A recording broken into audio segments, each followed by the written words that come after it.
The Jews have killed a lot of Christians, but it's not on the official tally count, you know. The Muslims have killed Christians. Christians have killed Christians. Probably no one has ever killed as many Christians as Rome. And Rome turned into the Vatican, turned into the Catholic Church, and continued to persecute and kill Christians.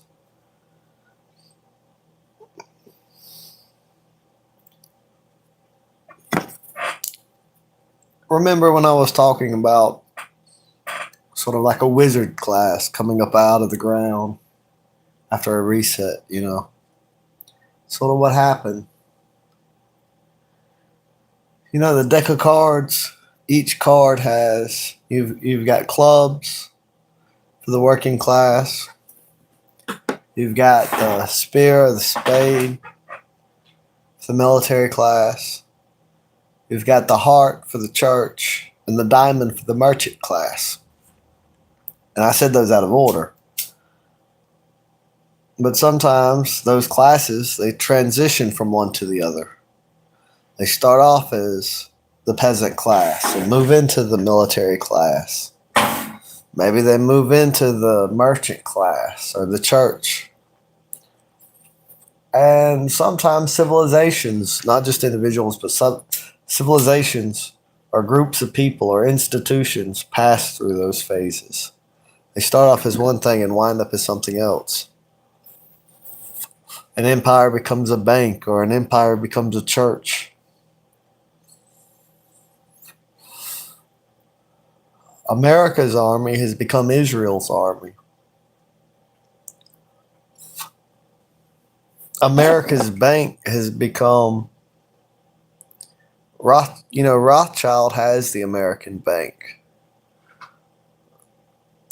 Here's where you've had the merchant class, the banking class, move in to be the ruling class.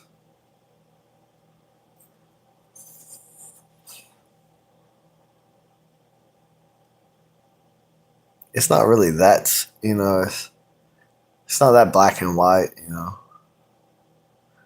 A lot of times, people and nations exist in multiple groups at the same time.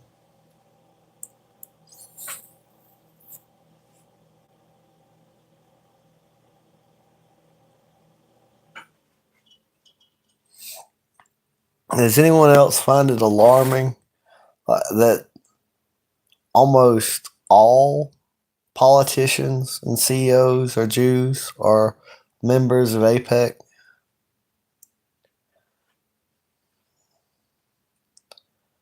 And a lot of these northeastern and southwestern,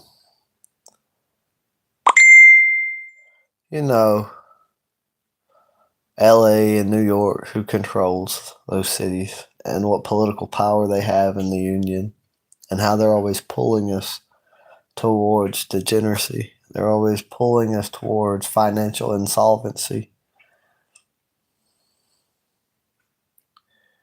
They've never really valued what American people are.